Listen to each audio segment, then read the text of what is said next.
Hey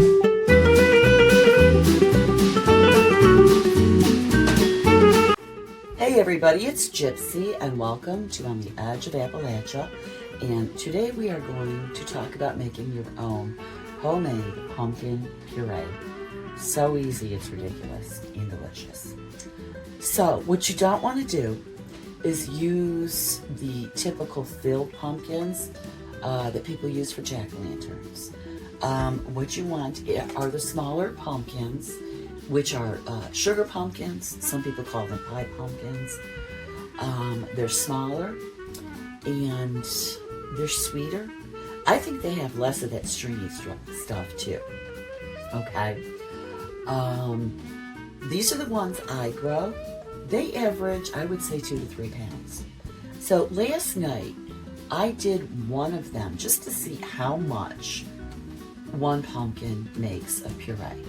So the pumpkin I pureed last night was 2 1/4 pounds, and it made about 2 2/3 cup, or not 2, I'm sorry, 1 2/3 cup of puree.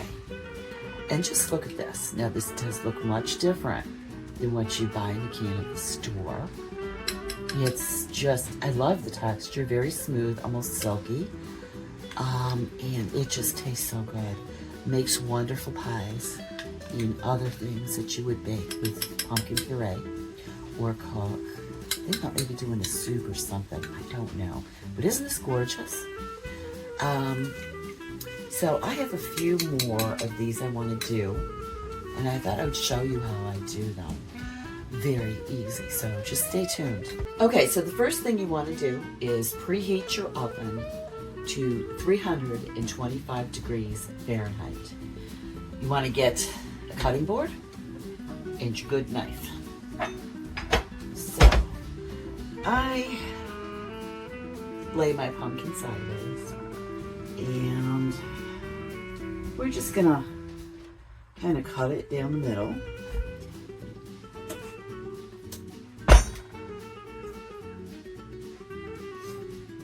I find this part very difficult.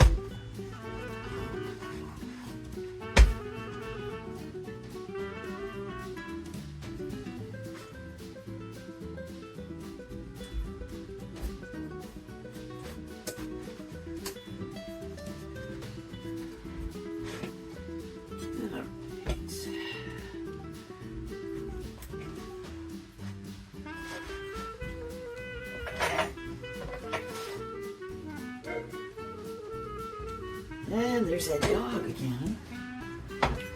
He just cannot control himself. I had to bring him in earlier because he wouldn't shut up. And he hates being inside, especially on a nice fall day. So, right before I started to set up for this, he was begging me to go outside again. I said, okay, I'll give you another chance. But he just, you know, and I know it's the breed. Great Pyrenees, they're bonkers. He tries. Okay, so you cut it in half. That's what it looks like. And then you want to take a spoon. You're just gonna scrape the pulp and the seeds into a bowl, leaving the skin, the flesh, I should say.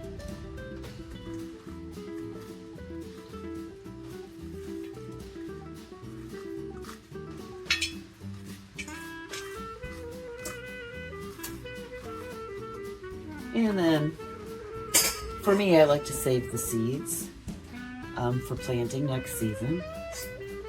If my son were here, which he will be soon, like maybe tomorrow, the next day. Maybe, well, he's going to be here this week sometime.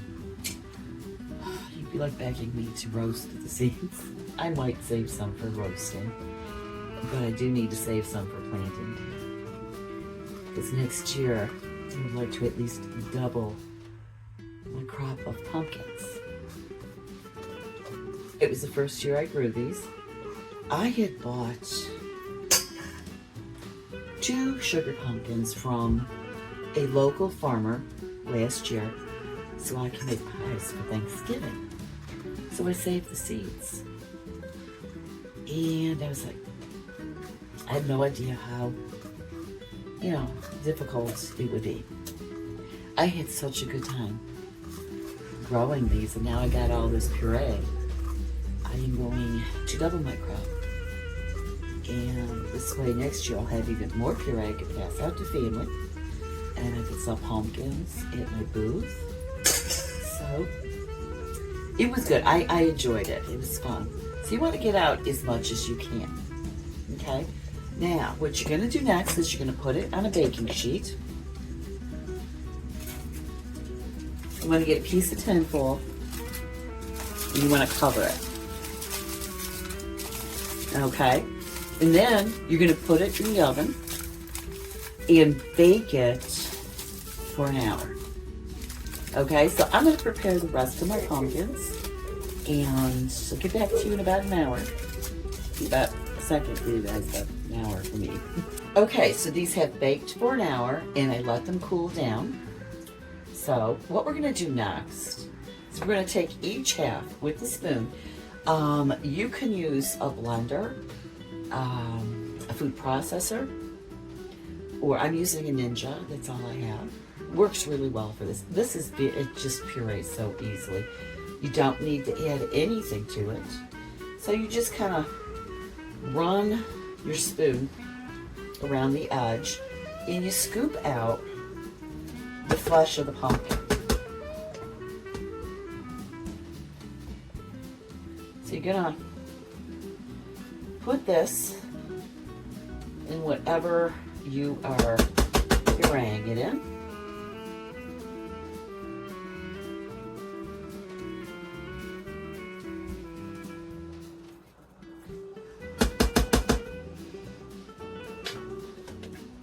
I had a discussion with someone in my canning group today.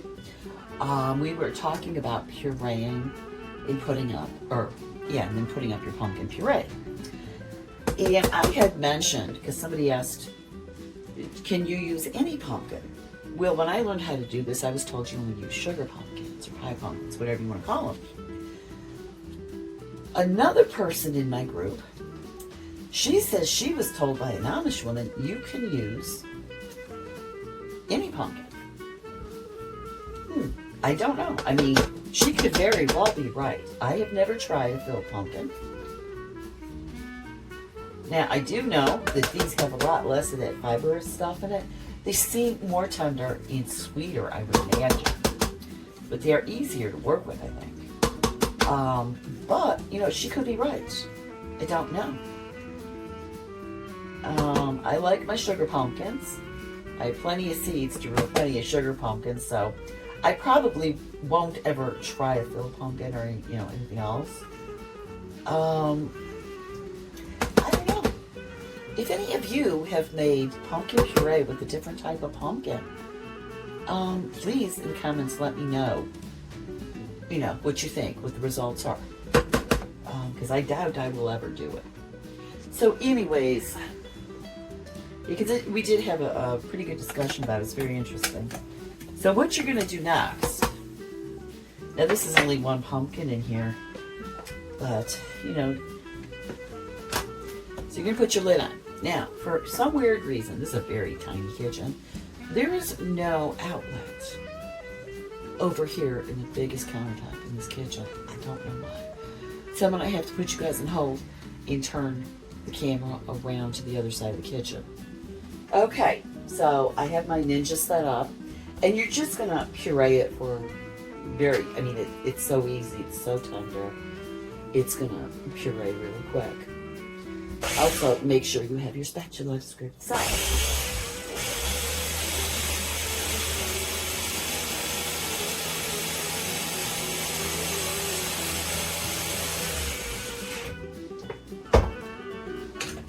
I would really, really love a food processor.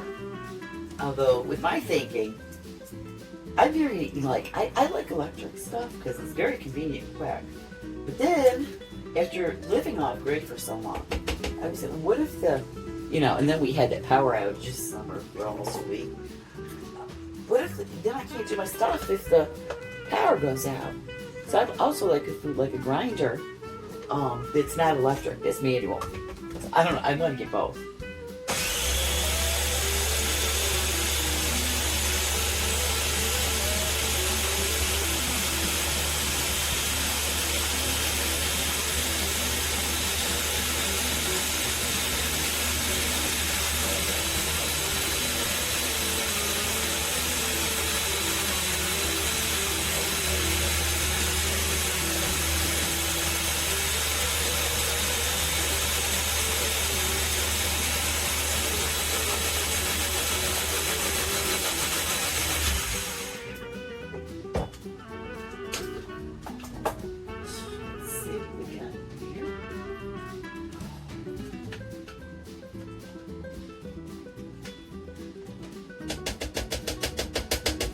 I think one more Zhuzh cube I need here.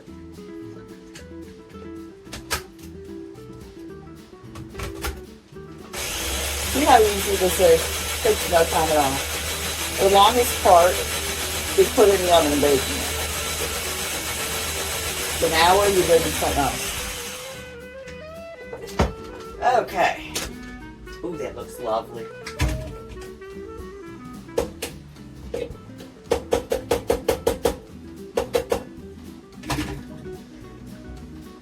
So,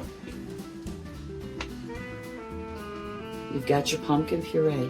Isn't it beautiful? Now at this point, you can either use it immediately to bake whatever you're baking, or you can store it. Most people put it in containers or plastic bags and put it in the freezer. Now, this may cause some controversy, but I'm putting mine up. I'm canning it. Oh, but you're not supposed to. That's a big no-no. I do things the way my ancestors did. When I look at family pictures and I see my great-grandparents, well, first of all, I'm here, aren't I? I see my great-grandparents, and it's like, they look pretty damn healthy to me. I mean, they...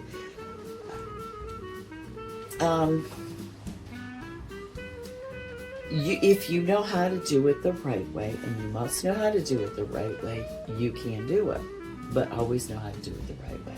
That's all I'm going to say about that. If you want to go on a tirade in the comments about not canning pumpkin puree, you can. I won't agree with you, but you could do it. Go ahead. I mean, everybody's entitled to their opinion. So if, freeze it. Put it in the freezer. But, I mean, man, I made my first pumpkin pie last Thanksgiving with fresh pumpkin puree, and oh my God, it's like no other pumpkin pie I made in my life. So it's so easy to do. So easy. So, I'm going to leave you with that. Blessed be, and make it a joyful one.